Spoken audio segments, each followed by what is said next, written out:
We're going to list the top 10 reasons why BYU will end the streak against Utah, presented by Delta Airlines. Keep climbing. All right, Jarom, start us off at number 10. BYU will finally defend LaVell Edwards Stadium properly. It's time, right?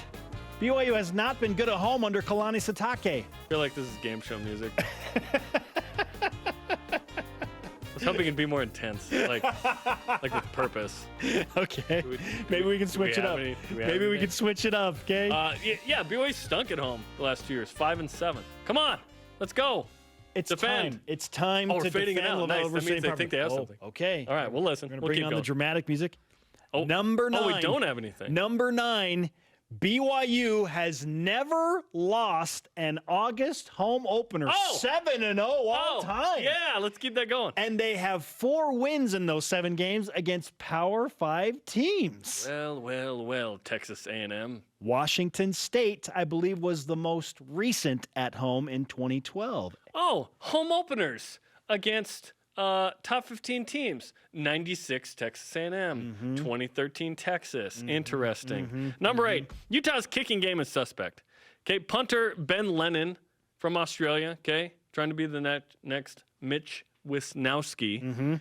The kicker, Andrew Strow from UCLA, grad transfer. Okay, because Chaden Johnston quit. Jaden Redding's a walk-on. He was the backup in the spring. The kicking game is not the same for Utah. Meanwhile, BYU has Jake Oldroyd, who they hope is both a really good kicker and punter. We'll see if Skylar Southam pushes there, Danny Jones and whatnot. Field position battle, make field goals. Like, this has been such an advantage for Utah, not just against BYU, but against every team they play. They have crushed it. They have had an elite kicking game for what feels like 15 years. Yeah, it feels like that. It's not that, but it feels like that. I mean, going all the way back to Louis Sakota in 2005 and 2006. They've had good kickers, but not necessarily the punter.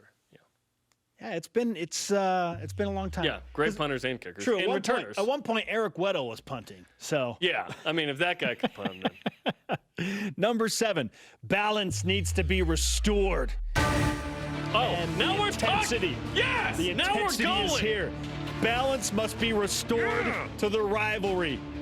And guess what? BYU might just have balance on offense, Jarom. Yeah, and in the overall series, right, and in the passing running game, I think BYU's got quality O-line, good running backs, good quarterback. Number 6, Britton Covey's not 100%. That's Utah's leading receiver. He tore his, ACL and meniscus in the Pac-12 title game, missed the bowl game. He's not a hundy. I'd be shocked if he's, playing and super effective in this game. But he's a gamer. Who knows? Number 5, BYU's offensive line, we think might be the best position group they have, and believe they can hang with Utah's elite defensive line. I'm interested to see that matchup. I know Hans Olsen, Salt Lake radio personality, feels like this is going to be the matchup in the game. Utah's D-line's really good. You got multiple All-American candidates in there. BYU has a freshman All-American, a couple of them, but do they have actual All-Americans beyond the freshman year, right? Okay, where are we at? 4. Zach Moss has a broken hand. What? Utah wants to act like this isn't a thing. It's out there. We all know it. He's got a broken hand. He's in a cast. He's not the same, okay? And it's, the right hand, I think? Is he right-handed? Is he going to tote the rock in that hand? Utah knows Zach Wilson's shoulder. Both of them are jacked, surgically repaired in one of them. BYU knows Zach Moss it's football. It's an injury. What impact will that have on the game? Will it limit his ability to carry the load? You would think, I don't think it'll affect him a ton, but it's a storyline. Yeah, it's a storyline. Definitely. Number 3, BYU has unfinished business after last year. If you remember, BYU led by 20 points late in the 3rd quarter. And Utah... I forgot about that. Provided that rivalry moment. I've thought about it every day since. With a crazy comeback win in Salt Lake City, 35-27. Yeah, unfinished business. Number 2, BYU has its best quarterback since Taysom Hill. I think Zach Wilson is going to be the truth. How quickly will he be the truth against quality opponents? I think Zach Wilson is going to be awesome. BYU's in its best position to have that QB win the game. And our number 1 reason BYU will end the streak against Utah after 10 years is because, Jarom, it's too perfect. Too perfect. They are the preseason Pac-12 favorites, the preseason Rose Bowl champions. Yogi Roth went on Jim Rome the other day and said Utah has a legit shot to get to the college football playoff. Okay.